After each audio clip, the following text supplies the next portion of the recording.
चींटी की तरह कमजोर हो गई, चींटी की तरह से। और प्राण कहाँ चले गए? अब ये चमड़ी से भी बाहर चले गए। कहाँ? वो खेत खलिहान में, अन्न में। अब शरीर में प्राण आपके नहीं है, अन्न में प्राण है।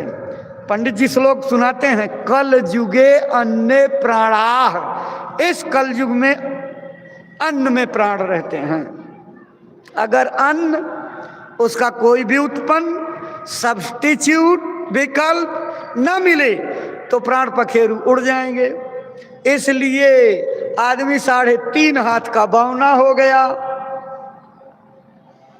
धरती एक बार बोते हो तो हंसिया लेकर के काटने जाते हो तो एक बार भी सुतारे काटने को नहीं मिलती। महात्माओं ने तीनों युगों की साधना को खारिज कर दिया। मुझे मत दोष दीजिएगा, मेरा स्थान आपकी पूजा पाठ को मना करना नहीं, आपकी आस्था को किसी प्रकार से चोट पहुंचाना नहीं, लेकिन कम से कम आप जिस रामायण को पढ़ते हो उसकी बात तो कभी कभी मान लिया करो।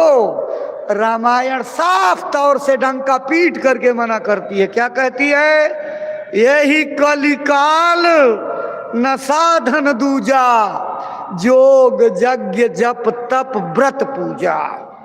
इस कल युग में जोग से कुछ नहीं, यज्ञ से कुछ नहीं, मूर्ति पूजा से कुछ नहीं, व्रत उपवास से कुछ नहीं, जप तप संयम नियम आचारा, जे श्रुति कह शुभ धर्म विचारा। जितनी चीजों का वर्णन वेदों में है, 80,000 कर्म कांड हैं, 16,000 उपासना कांड और 4,000 ज्ञान कांड हैं। उसमें जितनी उपासना के उपाय बताए गए हैं, जानते हैं, वो इस कलयुग में कुछ आपको नहीं दे सकते। पुण्य लाभ भले मिल सकता हो, लेकिन आत्मा की गति मुक्ति इससे नहीं होगी।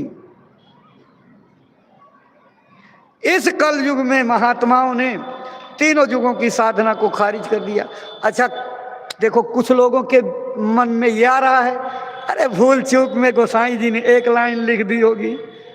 ऐसा नहीं है, कई जगह लिखा है, कालिमह करम न धर्म विवेकू, राम नाम अवलंबन एकू।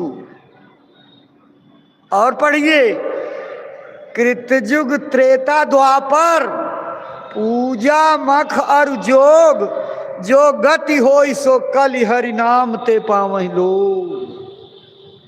सतयुग में जोग से, त्रेता में यज्ञ से, द्वापर में मूर्ति पूजा से जो गति होती है, वही गति कलयुग में नाम के जाप करने से होती है।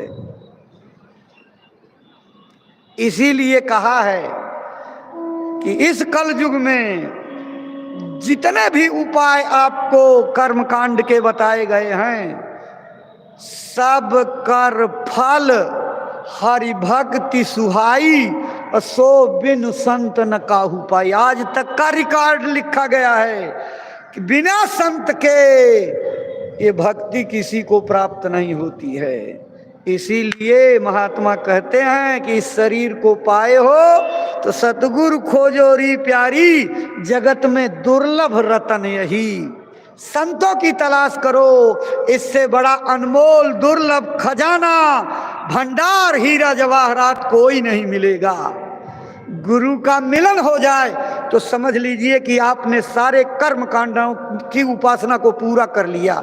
उसी का फल है कि संतों का मिलन हो जाए। पुण्य पुंज बिन मिले न संता, सत संगति संस्कृति कर अंता। बिना पुण्यों के समूह के गुरु से मिलन नहीं होगा। इसलिए गुरु की खोज करो, खोज करो, और जब गुरु मिल जाएं तो अपना सब कुछ उनके चरणों में समर्पित कर दो।